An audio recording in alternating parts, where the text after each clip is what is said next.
Hello everyone, I am Joanna Salenga. I am your flight attendant from Horizon Air, and I am here to answer some of your questions about serving alcohol smartly on board the aircraft.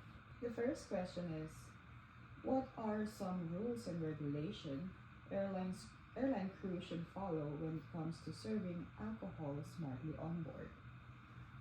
Believe it or not, there are a lot of rules and regulations that has to follow in serving alcohol, even in the aircraft or in flight. I can give you three examples that I think the most important ones. The first one is, of course, you have to identify the age of the person requesting of a alcoholic drink. Never ever give an alcoholic drink to a minor, as would also have a consequence to you as a server. If you feel like or you suspect that a guest is below 19 years old, you have the legal right to check their ID and also refuse the service if proven underage. Second, assessing a guest's level of intoxication. Before giving a guest a alcoholic drink, you may want to try to assess first if he or she already have consumed an alcoholic drink before entering the aircraft, because you don't want to overserve the guest to a point of intoxication. If you think everything is fine, you may continue serving alcohol.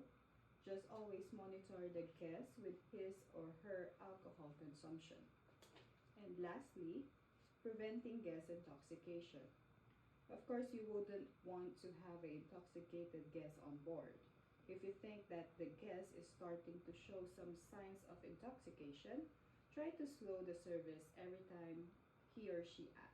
You can also offer some alternatives like water, juice, or some light snacks. In this way, you are preventing the guest from getting intoxicated. For our second question, why do you think there has been an increase in disruptive or unruly passenger behavior on board the aircraft when it comes to alcohol consumption?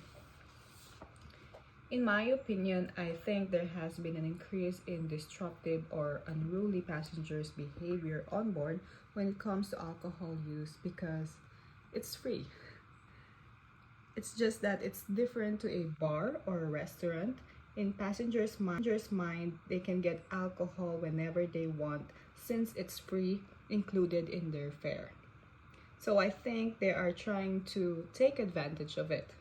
Maybe they are thinking to get their money's worth by drinking a lot without knowing that drinking on board the aircraft and inland at a bar is different.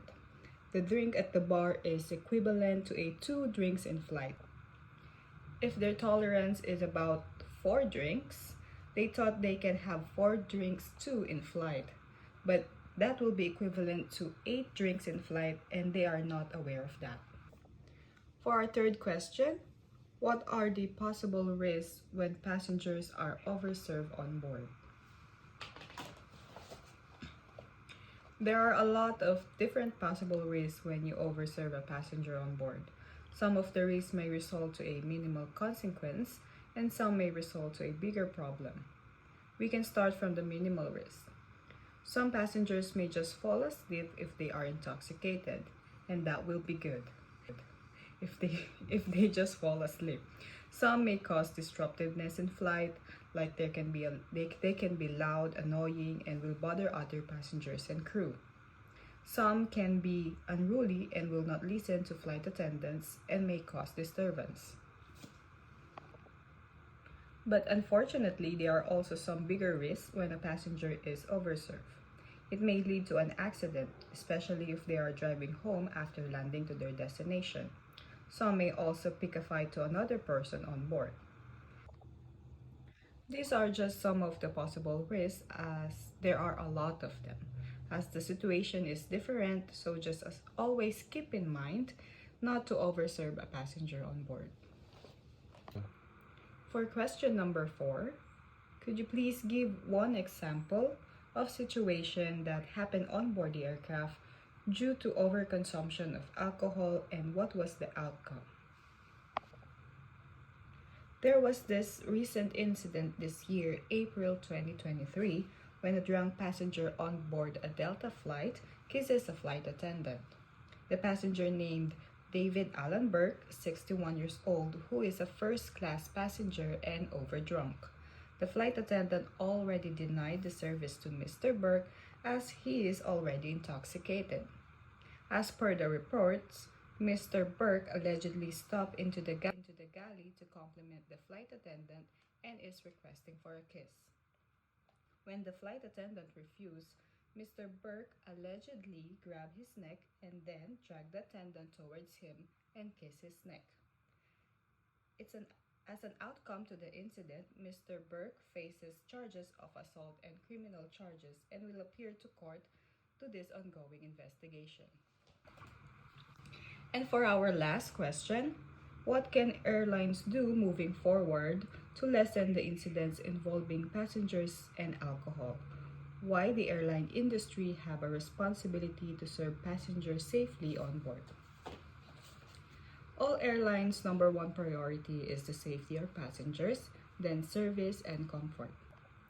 Giving trainings about alcohol serving to flight attendants will be a great help in lessening the incidents in regards to alcohol consumption of passengers on board. Knowing their right to refuse the service and training them to be firm but calm to avoid any misunderstanding. Airlines has the responsibility for the safety of their passengers, especially when serving them alcohol. Over-serving a person is against the law, and the flight attendant and airline can get in trouble if found guilty. Also, airlines are protecting other passengers who are on board. A lot of people will be there, and if a passenger gets intoxicated, we wouldn't know what will happen next. That's why airlines have the responsibility to serve passengers safely on board regarding alcohol use.